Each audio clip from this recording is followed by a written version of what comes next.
In international news today, the historic Apollo-Soyuz Test Project is underway. American astronauts and Soviet cosmonauts are set to dock in space, the first joint mission between the United States and the Soviet Union. It's being called a step toward peace and cooperation in the Cold War. More details as they come in. It's 4:07 here at CKIQ, and we'll be right back with another show from the golden age of radio. Today, from 1953, it's an episode of I Was a Communist for the FBI. Wayne, isn't that amazing? Americans and Russians shaking hands in space. It feels like the Cold War might actually be thawing.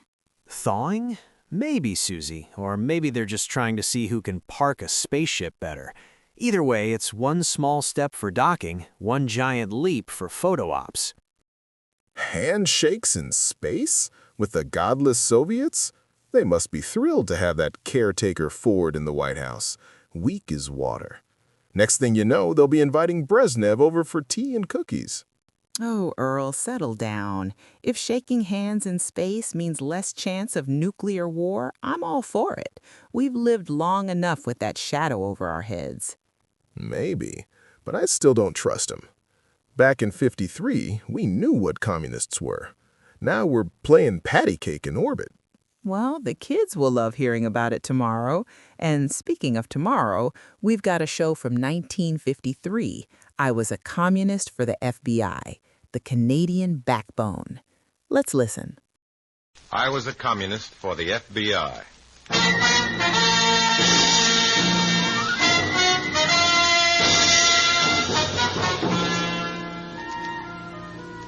Starring Dana Andrews in an exciting tale of danger and espionage. I was a communist for the FBI.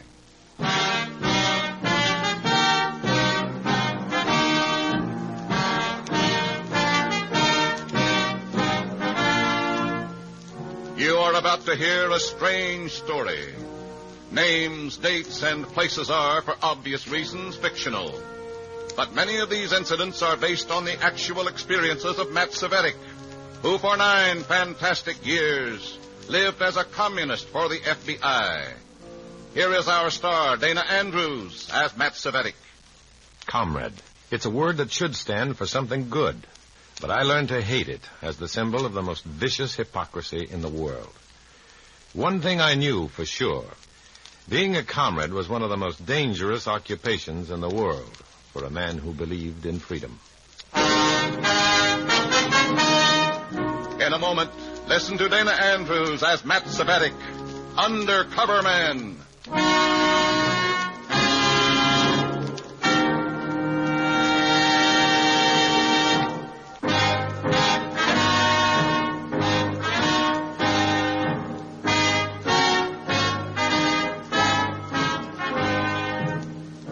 Here is Dana Andrews as Matt Cvetic, Undercover Man.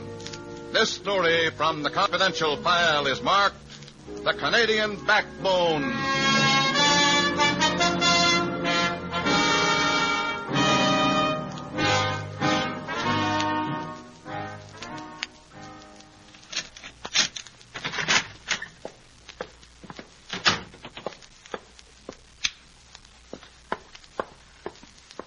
Comrade. Comrade Cvetic. Mm-hmm. What? What's the matter? Wake up. Oh, Comrade Drake. What time is it? A little after midnight. Get dressed. You have to deliver this package to a comrade in Calgary. Calgary? In Canada? Mm-hmm. Your train leaves in 20 minutes. That package must be pretty important. It is. If you fail, if anything happens to the package... well, it's nothing to what will happen to you. With that thought to comfort me, I was escorted by Comrade Drake to the station. In a few hours, I was crossing Victoria Jubilee Bridge into Montreal. And by morning, I was having breakfast aboard the Canadian Pacific Streamliner heading west. Oh, excuse me, monsieur, but may I join you? She was young, square-jawed, wearing glasses and a smile like a garfish. For no apparent reason, the chill of fear iced my spine as she sat down at my table. Monsieur, I ask for the menu. Oh, of course. Here. Thank you. I can recommend the sausage. It's delicious, Miss... Suzanne Poitier. To you, I would be just Suzanne. Yeah. Well, I'm Matt Savetic. Matt. Suzanne and Matt. Oh, yes, I like that. We would make good neighbors, you and I. Neighbors? I have the compartment next to yours. We are neighbors all the way to Calgary. Oh. What makes you think I'm going to Calgary? Huh? Well, I must have heard you tell the porter. Yes, of course, that was it. Uh-huh. Excuse me. Oh, but, Matt, you have not finished. Mysteries ruin my appetite. Mysteries? Yeah. You see, Suzanne, I didn't tell the porter my destination. I didn't tell anyone.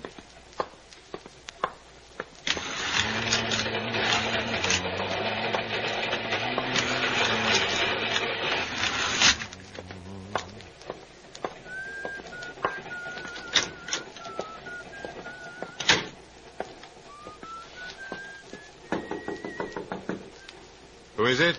Conductor. Oh, come on in. Well, I've got my ticket. Matt, don't you recognize the man of 9 angels?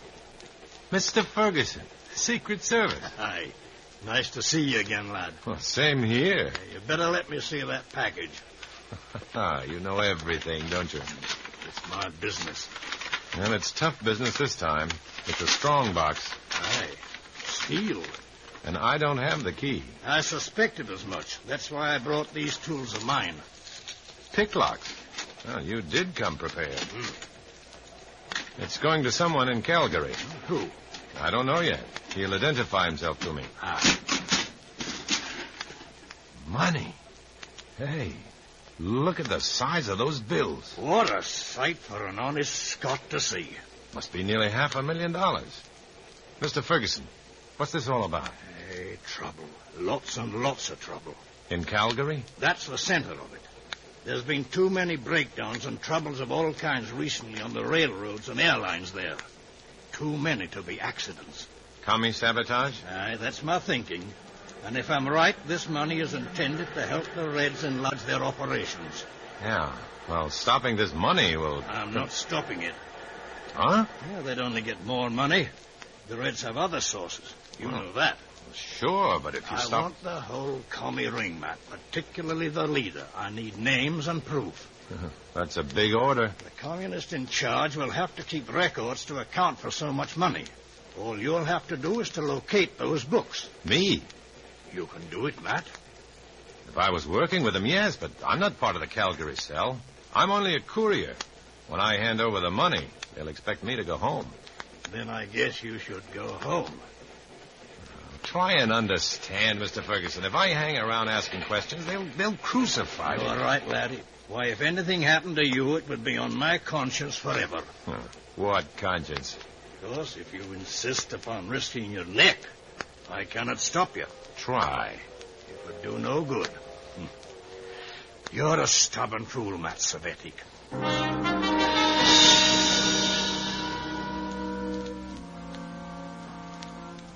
Staying in Calgary was going to be about as healthy as skipping rope with the rattlesnake, unless I came up with a very good reason. But 2 days later, as the train sliced through the great wheat fields of Saskatchewan and the endless cattle ranches of Alberta, I still didn't have an answer. Then finally we pulled into Calgary, a sprawling, oversized cow town where the Bow and Elbow rivers shake hands. Journey's end for me and $500,000 communist dollars. Wait. Miss Poitier. Oh, please. It is Suzanne. Yes, of course, but if you'll excuse me, I was expecting someone to meet me. Suzanne!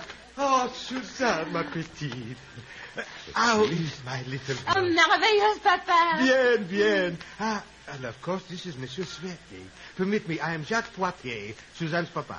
You're also psychic, it seems. Eh? Must be a Poitier family trait. First she knows my destination, and now you know my name. What kind of a crystal ball do you two use? Oh, I can explain very Well, forget it. I have to meet someone. Mais oui, monsieur, mais oui. Welcome to Calgary, comrade. I think he is surprised, Papa. He is indeed. Well, here's the package, Comrade Poitier. It must have great value for you to send your daughter to help me guard it. Oui, but its value does not concern you. Uh-huh. I hope you found Suzanne an agreeable traveling companion. Oh, yes, indeed. The loveliest bodyguard I ever had. She's a very efficient worker for the party, too. Yes, I'm sure she is. Well, I wish I could remain for a visit, Suzanne. Now that I know you're a comrade, I'm sure I'd enjoy a little And stay. why not? Suzanne? Oh, yes, Papa. Comrade Svetic, can you delay your return? Well, yes. Then it is settled. You will stay at our house and be our honored guest. Thank you, comrade. That means a great deal to me. Perhaps to all of us. You understand, Suzanne is without a husband yet. Who knows, my son? You may be the lucky one.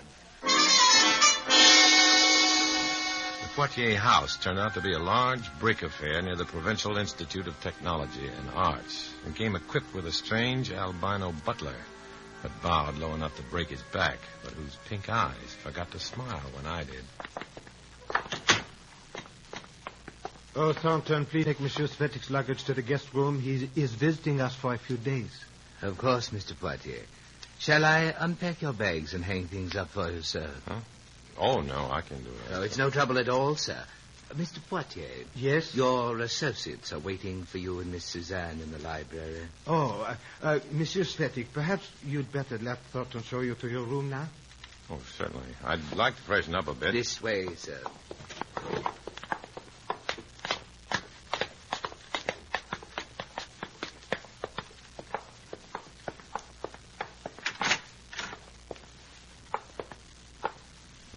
Poitiers' associates. Perhaps I know them. Do you know their names, Thornton? I doubt you know them, sir. Shall I run your bath first? Suits me. Do you think anyone would mind if I ran down and borrowed a book from the library to read while I soak? I wouldn't do that, sir. No? No, sir. Mr. Poitiers has a fearsome temper when anyone interrupts his conferences. Excuse me, I'll draw your bath, sir.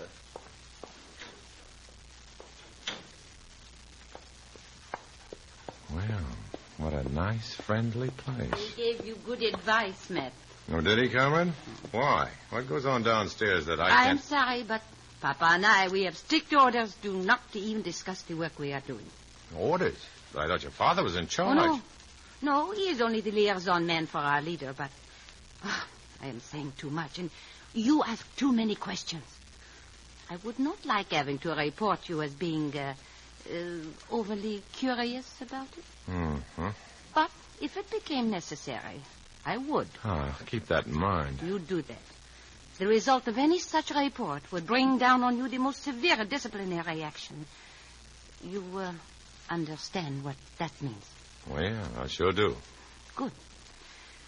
Then let's talk about things more pleasant, huh? What would you like for dinner? I am a very good cook.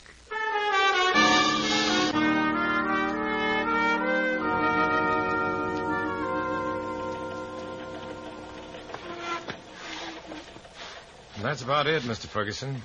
Not much to show for 3 days.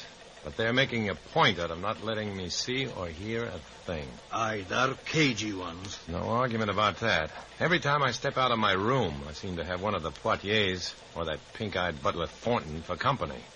Even getting away for an hour tonight was like breaking out of jail.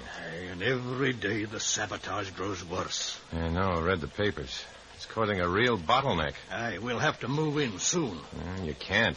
Not until we know who the commie leader is and where he keeps his records. With no proof, arrests will be futile. Don't you think I know that? Yeah. Matt, do you have a chance? I'll make one, Mr. Ferguson, somehow. All right, lad. Be careful. I would not want anything to... That is, Sure, I know. Now, good night, Mr. Ferguson.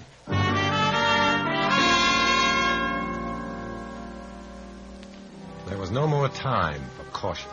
The next night, after pretending to go to sleep, I slipped down to listen at the library door during one of Comrade Poitier's mysterious conferences.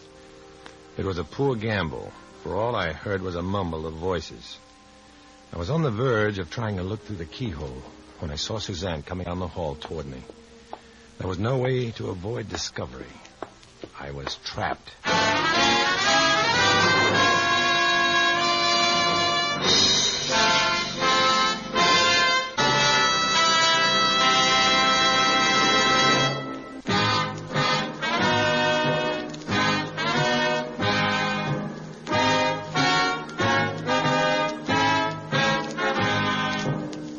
Now back to Dana Andrews, starring as Matt Savetic in I Was a Communist for the FBI, and the second act of our story.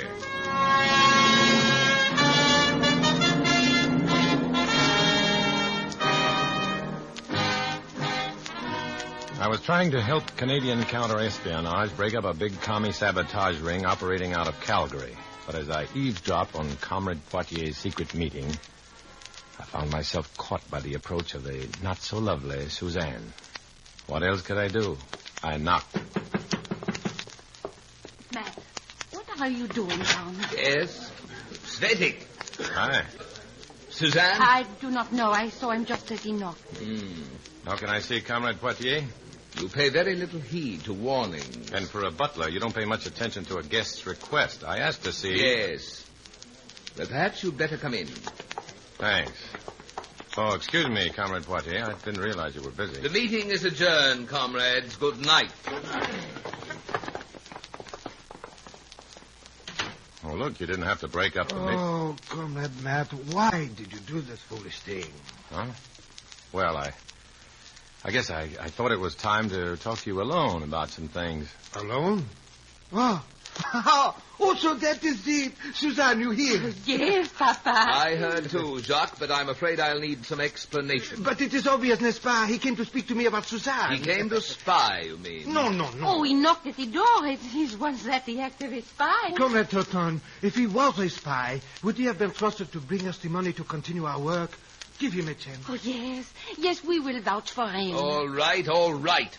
But if he causes us any trouble, you'll both answer for it along with him. Oh, now, look, stop doing me favors. I'm a party member, too, remember? Yes, but you haven't been cleared for this kind of work, comrade. Cleared? Oh, that tags you as MVD. That's true.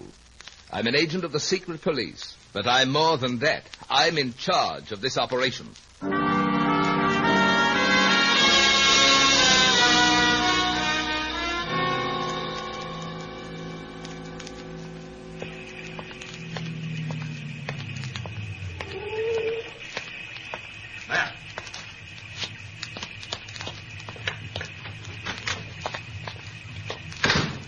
All right, Harris. Drive slow through the park. Yes, sir. Well, Thornton, Poitier's butler. the boss? Uh-huh.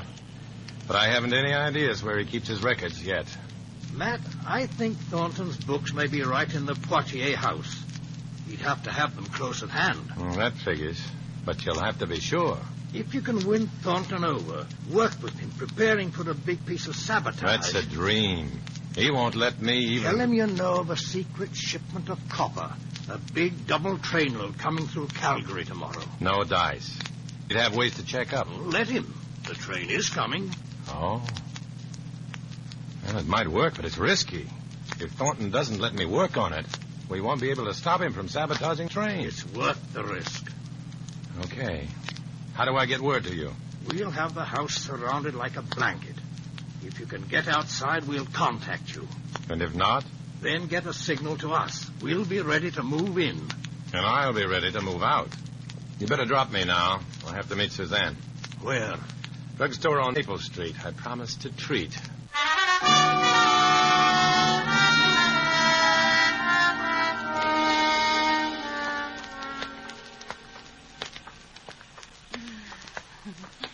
Thank you, Comrade Matt. Yeah. I love our working together, don't you? You bet. We have so much in common, you and I. You haven't spoken to my father yet. Oh, well, that is, because of the way things worked out, I decided it would be best to prove myself first. Oh, you don't have to. Oh, I must, or Comrade Thornton will believe we're putting sentiment ahead of our work. Oh, but... Don't worry, Comrade Suzanne. I discovered something tonight that I think will do the trick. I'll show him I can be just as valuable to the party as anyone else. But of course you can.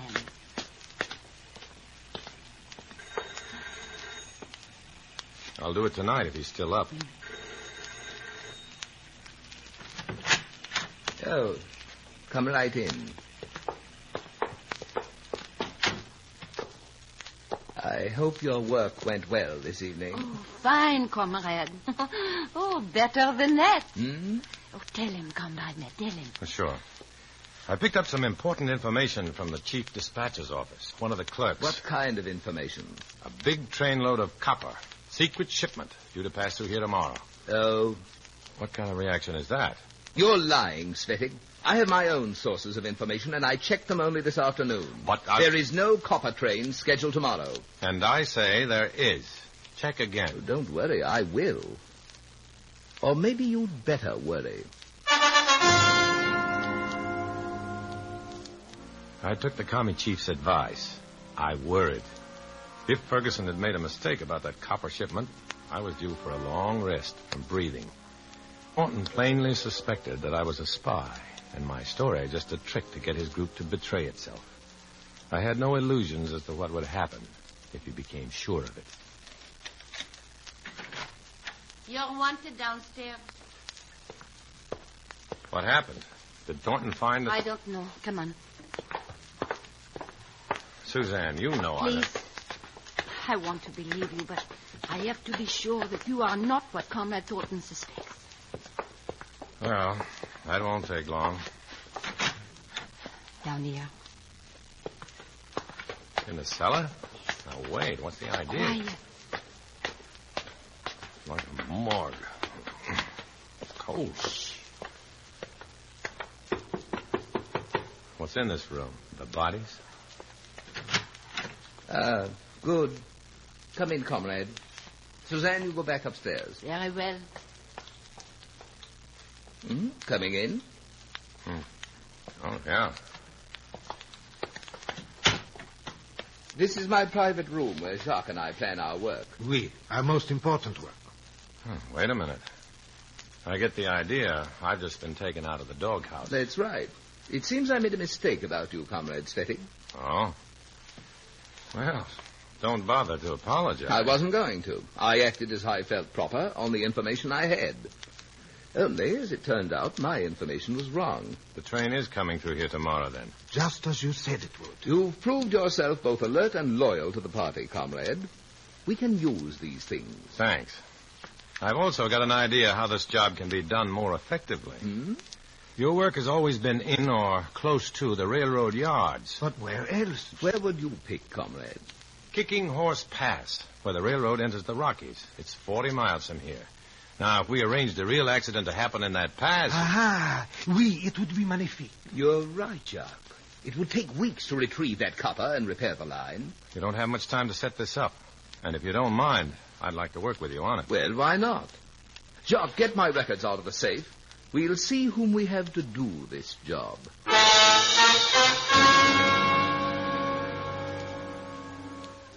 I watched as Comrade Poitier opened a hidden floor safe and brought out a familiar strongbox, along with the records. It was time to signal Ferguson now, but that didn't look so easy from a small cellar room with no windows. Then I noticed the pot-bellied stove. Pay attention, comrade. What? Oh, yeah, but it's cold in Put here. some wood in the stove, then.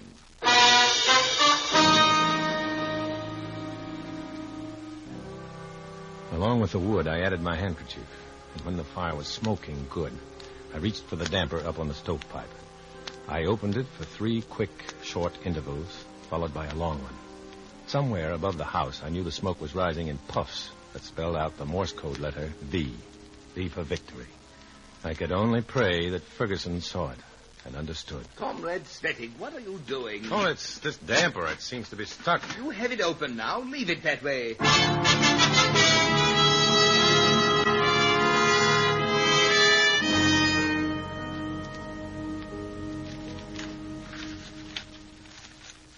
All right, that should complete the plan. Jacques, you send Fisher and Lane to Kicking Horse Pass. Comrade Ned, this telegram just came for you from the United States. For me? Yes. Let's see it. Yeah. Oh, no. What's the matter? Yeah, take a look. They want me back home immediately. Oh, Ned. They're upset with you, comrade, for staying so long. So what? I don't care. I can't leave now just when we... Comrade! Huh? Since when do our personal desires come before obedience to the party? Well, they don't, but I can't leave If you're needed in America, you must go at once. But no, not right now. Comrade Ned. Oh, you must. What? Suzanne, The party comes first. Our own feelings cannot interfere with our duty. Sure, but I can't see that I have to go The right... telegram says immediately. That means now. Well, I guess you're right. Well, I'll leave right away. The sooner, the better. Yes, comrade. As you say, the sooner, the better. I set a world's record packing my bags and left after an awkward farewell and kiss from both the Poitiers, who wished me the commie version of Godspeed, which means just leave out the word God. 2 blocks away, I found Ferguson waiting to signal the raid to begin. Smoke signals? You must think you're an American Indian. Well, it did the trick. You'll find Thornton's records and the money in a floor safe in a room in the cellar. Good. Good work, Matt.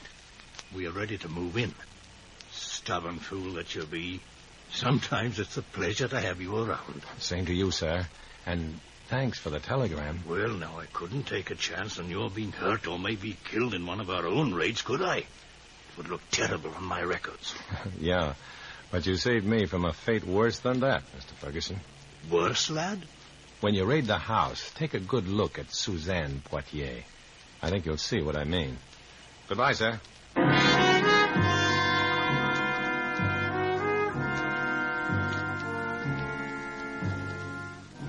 Once again, a job was finished, and yet the fight was never ended for the Fergusons and myself.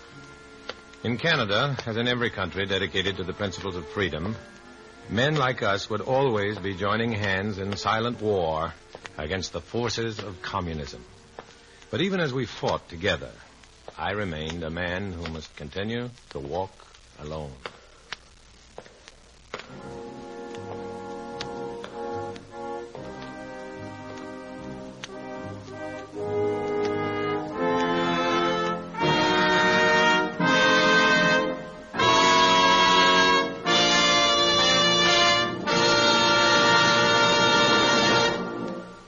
Dana Andrews will return in just a moment.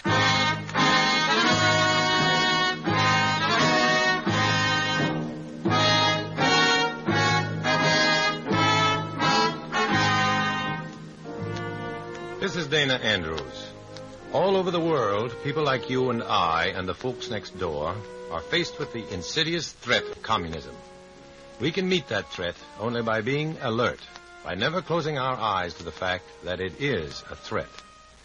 Join us next week when we bring you another thrilling experience of Matt Cvetic, won't you?